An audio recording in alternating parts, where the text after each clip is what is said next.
Hi friends, welcome to my channel. ఈరోజు మనం చేయబోయే రెసిపీ కర్బూజా రసం అండి. అది ఎలా తయారు చేయాలో ఒకసారి చూద్దాం. కర్బూజా ముక్కలండి. కర్బూజా విత్తనాలు కూడా వేసుకోవచ్చండి. మీకు ఇష్టం ఉంటే వేసుకోండి, లేకపోతే లేదు. నేనైతే వేస్తున్నాను. ఇవన్నీ ఒకసారి మిక్సీ పట్టుకుందాము. ఇదిగోండి, కర్బూజా విత్తనాలు తీసాను కదా, అవి కూడా వేసుకోవచ్చు అన్నమాట. కర్బూజా ముక్కలు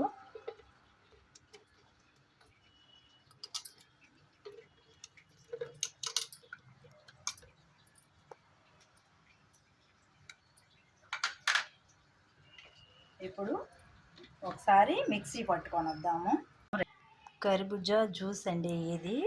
మిక్సీ పట్టుకొచ్చుకున్నాను కదా, ఆ మిక్సీ పట్టిన జ్యూస్ అన్నమాట ఇది. దీన్ని వడగట్టుకున్నానండి, పిప్పి ఏమీ రాకోకుండా. పిప్పి అంతా ఇది ఇలా తీసేయాలండి, లేదంటే ఇలా చారులో ఇది వస్తే పిల్లలు తినరు. అందుకని ఇలా వడగట్టేసుకొని పక్కన పెట్టేసుకోవాలి. ఇది తీసేయాలి. ఇది ఇంకా మనకి పనికిరాదు అనమాట, వేస్ట్ అనమాట ఇది. ఇప్పుడు కర్బూజా జ్యూసుతో చారు ఎలా తయారు చేద్దామో చూద్దాము. కర్బూజా రసానికి కావాల్సిన పదార్థాలు: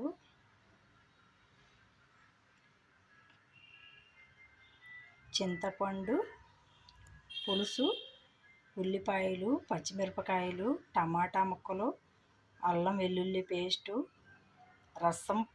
రసం పొడి, ఉప్పు, కొత్తిమీర, తాలింపు దినుసులు, వెల్లుల్లి, జీలకర్ర, ఆవాలు, కరివేపాకు, 3 ఎండుమిరపకాయలు. ఇవ్వండి కావాల్సిన పదార్థాలు. కారము పసుపు అయితే వేయలేదండి, ఎందుకంటే చారు పొడిలో కారము పసుపు అవన్నీ ఉంటాయి కాబట్టి అవి అయితే వేయట్లేదు. స్టవ్ వెలిగించుకుందాము, ఆయిల్ పోసుకుందాము.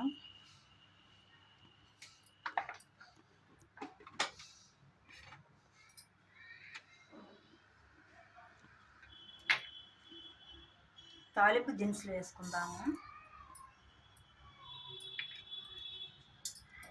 ఇవి కొంచెం చిటపట్లాడాలన్నమాట.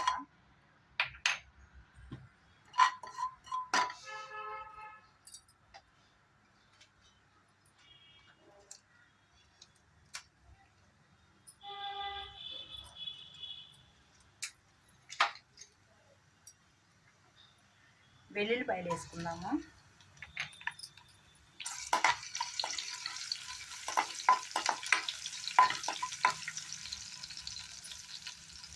ఇప్పుడు ఎండుమిరపకాయలు వేసుకుందాం.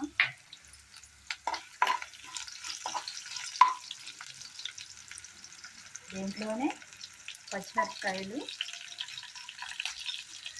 ఉల్లిపాయ ముక్కలు,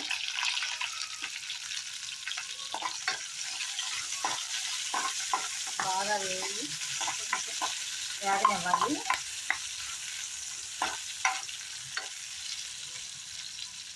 దీంట్లో అల్లం వెల్లుల్లి పేస్ట్ వేసుకుందాము.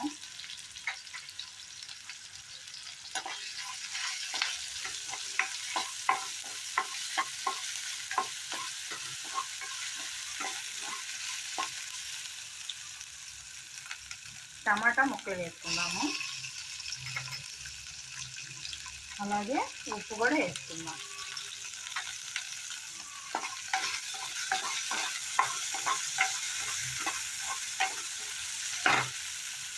ఇప్పుడు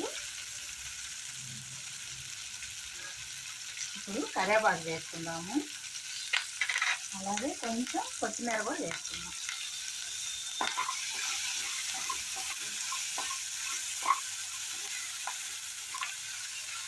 దీంట్లో చింతపండు పులుసు పోసుకుందామండి, ఎందుకంటే కర్బూజా తీగా ఉంది కదా, కొంచెం చింతపండు పులుసు పోసుకోవాలన్నమాట. అలాగే కర్బూజా జ్యూస్ పోసుకుందాము.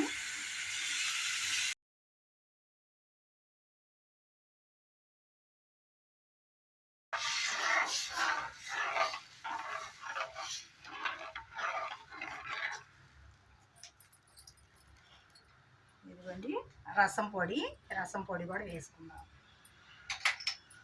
కారం పసుపు వేయలేదండి, ఎందుకంటే ఈ రసం పొడిలో ఉంటుంది కాబట్టి వేయలేదు. ఇప్పుడు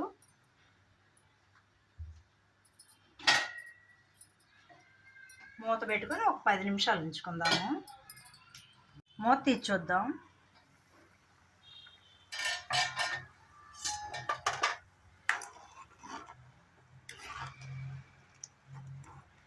చారు అయితే మరిగిపోయిందండి.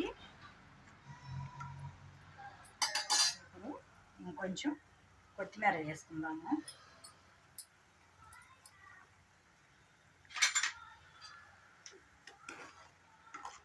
స్టవ్ ఆఫ్ చేసుకుందాము. అదండి, కర్బూజా రసం రెడీ అయ్యిందండి. ఈ వీడియో కనుక మీకు నచ్చినట్టయితే లైక్ చేయండి, షేర్ చేయండి, సబ్స్క్రైబ్ చేయండి, పక్కనున్న బెల్ ఐకాన్ నొక్కండి.